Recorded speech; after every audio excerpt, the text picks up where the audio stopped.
You mentioned some mantras, and you said you had so many of them. Do you have like a top 5?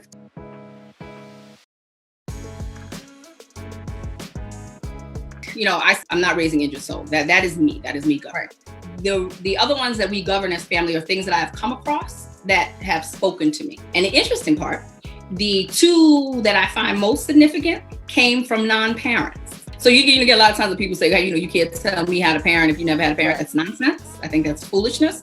They may not be parents, but they were children, right? And those 2 things, you need each other in this reciprocal relationship. So there's still things to learn from people who may not have their own kids. They can definitely still teach you how to parent.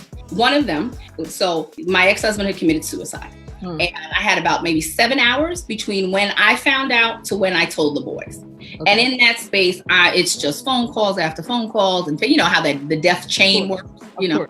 And I had people in the family suggesting that I not tell the boys how, right? Of course, but they're too young. They can't manage it. And I was kind of irritated. Like that. First of all, I don't govern myself like that. I'm a cards on the table. I'm a face you. You can tell me, you know, some suggestions on maybe how I should tell them, but the idea of not telling them was not feasible.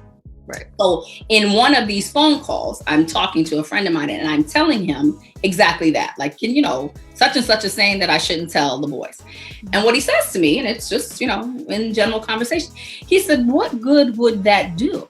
That's spoon feeding. Only thing spoon feeding is good for is to teach you the shape of the spoon. Well. Yeah, how about that, right? So that's always stuck with me. So unfortunately for my sons, if I say to them, okay, you know, we have to have a meeting, they're like, here we go, it's gonna be something big, right? They're always waiting for some big, heavy thing, you know, that there's some tragedy or, you know, big dilemma I have to share with them.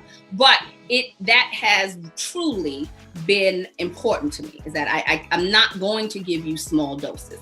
This is it. Right? And then from here, we can unpack, we can process together, we can figure all that out, but you're going to know it all. That's age appropriate. You know, I have no problem saying to you, it's none of your business. Like there's some things you just don't need to know everything, but what is in the landscape that you need to know, I will tell you it. You're not old enough to know this part yet. Come back to me at this stage. You know, I won't lie to you, but we're going to put it on the table and then we're going to figure it out. So that spoon feeding was like really huge for me. That was a real important one.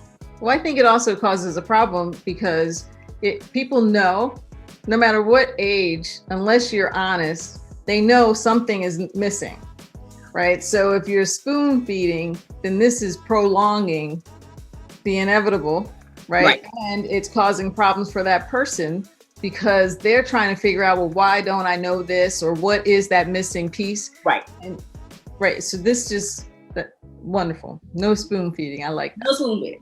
And the second one, which I also govern, I had to work, right? So this is probably within the we were divorced, but he was still alive. I had to go to work and I had to travel for work. And that's kind of difficult, right? I didn't have to travel that often. I probably traveled about once every 3 months or so, but I would have to travel for a week. And I remember clearly I had my brother, who is 15 years younger than I am. So he may have been like 20 home from spring break. The week I had to travel. So guess who had to watch my kids, right? So I leave this 20-year-old with, you know, I don't know how old they were, like 4 through 10, that he has to watch them for a week. So I come home and my house is literally destroyed, right? Everything is turned upside down. And I'm talking to a friend of mine and I'm venting.